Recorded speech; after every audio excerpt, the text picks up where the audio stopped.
બોર્ડની પરીક્ષા માટે હેલ્પલાઇન નંબર જાહેર કરવામાં આવ્યા છે। ટોલ ફ્રી નંબર 1800233500 જાહેર કરાયો છે। કાઉન્સિલર અને સાયકોલોજિસ્ટ માર્ગદર્શન આપશે। આ નંબર પર 14 માર્ચથી 12 એપ્રિલ સુધી આ નંબર કાર્યરત રહેશે। 28 માર્ચથી શરૂ થાય છે ધોરણ 10 અને 12ની પરીક્ષાઓ।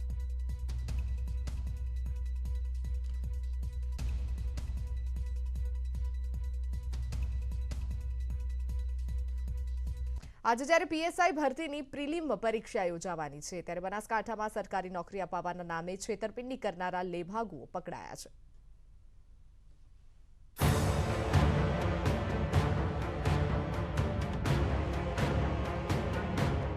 બનાસકાંઠા પોલીસે સરકારી ભરતીઓમાં નોકરી અપાવવાની લાલચ આપી લોકો પાસેથી પૈસા પડાવતી ગેંગનો પર્દાફાશ કર્યો છે। પોલીસે ગેંગના 2 આરોપી કીર્તિ પરમાર અને ભરત ચૌધરીની ધરપકડ કરી છે, જ્યારે 2 આરોપી ફરાર છે। થરાદના મહેન્દ્રસિંહ પઢિયારની ફરિયાદ બાદ પોલીસે આ કાર્યવાહી કરી હતી। પોલીસનો દાવો છે કે ગેંગનો માસ્ટરમાઇન્ડ કીર્તિ પરમાર છે। 2018માં શિક્ષક ભરતીની છેતરપિંડીમાં પણ સંડોવાયેલો હતો। તેણે પરીક્ષા આપ્યા વિના પાસ કરાવવાના ડીસાના પ્રકાશ ચૌધરી પાસેથી ₹5,20,000 પડાવ્યા હતા। और ये पूरा उसका एमओ जो है वो फेक ही है। मतलब उसका कहना ये है कि भाई आपको ऑर्डर मिल जाएगा। 2018 में भी जो गुना दाखिल हुआ था उसमें भी उसने डायरेक्ट खुद ही नकली ऑर्डर बना के उस व्यक्ति को दे दिया था कि आपकी एज अ शिक्षक भर्ती हो गई है। उसने एग्जाम भी नहीं दिया, कुछ भी नहीं दिया। तो ये ऑर्डर भी खुद ही टाइप करके लोगों के घर पे पहुंचा देते हैं कि आपकी भर्ती हो गई है। तो इस केस में एमओ जो है वो ये है। આરોપીઓ શિક્ષકની નોકરીનો સહી સિક્કાવાળો ખોટો કોલ લેટર પૈસા આપનારને મોકલ્યો હતો। જો કે આ છેતરપિંડી બદલ આરોપીઓએ ઉમેદવારની અડધી રકમ પરત કરી હતી। બાકીના પૈસા ન આપતા પાલનપુર પોલીસમાં ફરિયાદ થઈ હતી। તપાસ હજી ચાલુ છે। હવે એમાં કેટલા પીએસઆઈ ભરતીનું છે અને કેટલા અલગ પ્રકારની ભરતીઓ માટે છે એ તપાસ દરમિયાન નીકળશે। પણ બનાસકાંઠા જિલ્લા પોલીસની સતર્કતા અને એલર્ટનેસના કારણે આ પ્રકારનો એક બનાવ, આ પ્રકારનું એક બાબત ધ્યાન ઉપર આવ્યું છે।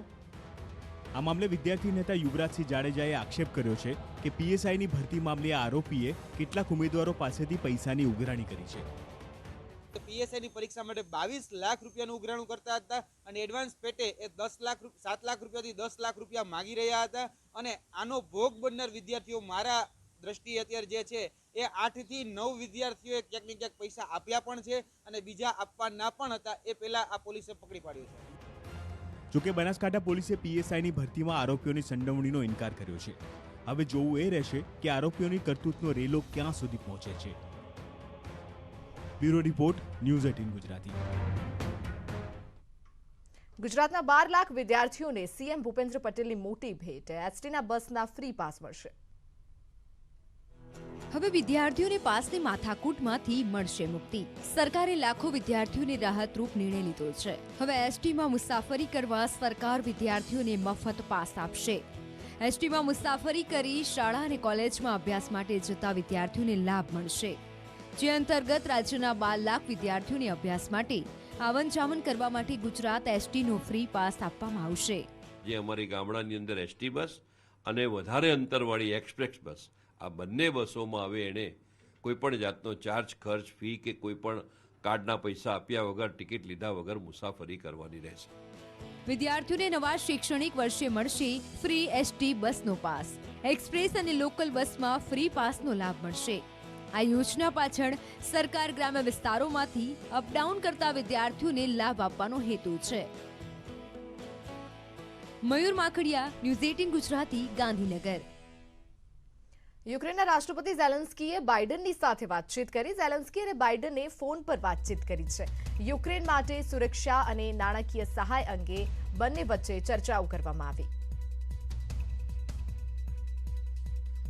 તો ઝેલેન્સ્કીએ જો બાઇડનની સાથે ફોન પર વાતચીત કરી હતી। જે રીતે યુદ્ધની હાલમાં પરિસ્થિતિ છે તે માટે સુરક્ષા અંગે, નાણાકીય સહાય અંગે બંને વચ્ચે વાતચીત પણ કરવામાં આવી છે। ઝેલેન્સ્કી અને જો બાઇડન વચ્ચે ફોન પર આ રીતે વાતચીત થઈ। રાજકોટમાં પેજ કમિટીનું કામ પૂર્ણ ન થતા સીઆર પાટીલે નારાજગી વ્યક્ત કરી છે। અરવિંદ રૈયાણીના વિસ્તારમાં પેજ કમિટી અધૂરી છે। પાટીલ નારાજ થયા છે અને કહ્યું છે કે રાજકોટમાં પાર્ટીના પેજનું કામ 100% થયું નથી। તેમણે વધુમાં કહ્યું છે કે મંત્રી બની ગયા પણ પેજ કમિટીનું કામ બાકી છે, આ ના ચાલે। જો મંત્રી જ પેજ કમિટીનું કામ ન કરે તો સામાન્ય કાર્યકરોમાં શું સંદેશ જશે? કે તમે ધારાસભ્યની ટિકિટ પણ જોઈશે, ટિકિટ થયા પછી મંત્રી પણ બની ગયા અને પેજ કમિટી બાકી છે. શાના માટે બાકી છે? આ તો સામાન્ય કાર્યકર્તાને તમારામાંથી પ્રેરણા લે તો કે જો મંત્રી નથી બનાવતા તો આપણે શું કામ બનાવીએ? આ નહીં ચાલશે. જે બૂથ પર રહેતો હોય એ બૂથની પેજ કમિટી બાકી હોય તો એને ટિકિટ અપાય? તો તમે તો બધા છતાં બી ટિકિટ તો મેળવી ગયા છે ને હજુ તમારા પોતાના બૂથો કમ્પ્લીટ નથી થયા. એટલે મને તો એવું લાગે છે કે આ ખોટું છે. તમારે હવે 3-4 દિવસમાં જે એમણે કમલેશભાઈએ કહ્યું છે આ પૂરું કરજો.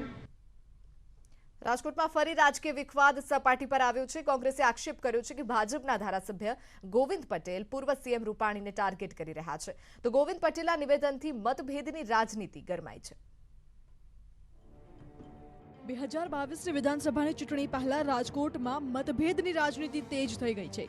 કોંગ્રેસે ગોવિંદ પટેલ પર નિશાનો સાધી પૂર્વ સીએમ વિજય રૂપાણી પર આક્ષેપોનો મારો ચલાવ્યો. તો કોંગ્રેસના નેતા ઇન્દ્રનીલ રાજ્યગુરુએ આક્ષેપ કર્યા છે કે ગોવિંદ પટેલ કોઈના ઇશારે વિજય રૂપાણીને ટાર્ગેટ કરી રહ્યા છે.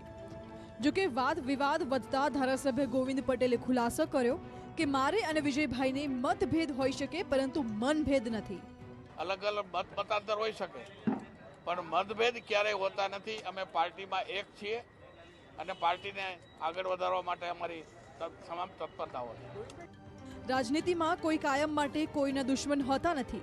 કોંગ્રેસના નેતા ઇન્દ્રનીલ રાજ્યગુરુએ ગોવિંદ પટેલના આક્ષેપનો હસતા હસતા છેદ ઉડાડી દીધો હતો.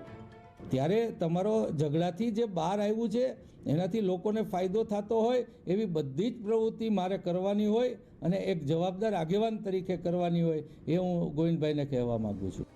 એક તરફ વિધાનસભાની ચૂંટણી નજીક છે ત્યારે રાજકોટ ભાજપમાં આંતરિક ખટરાગમાં કોંગ્રેસના નેતાઓના આક્ષેપે બળતામાં ઘી હોમાય તેવી સ્થિતિ ઊભી કરી દીધી છે.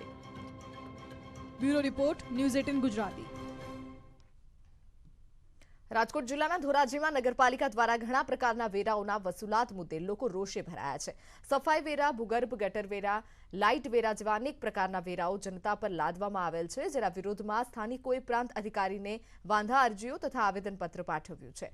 જો આ નવા વેરાઓની વસૂલાત પાછી ખેંચવામાં નહીં આવે તો આગામી દિવસોમાં ગાંધી ચિંધ્યા માર્ગે આંદોલન કરવાની ચીમકી સ્થાનિકોએ આપી છે.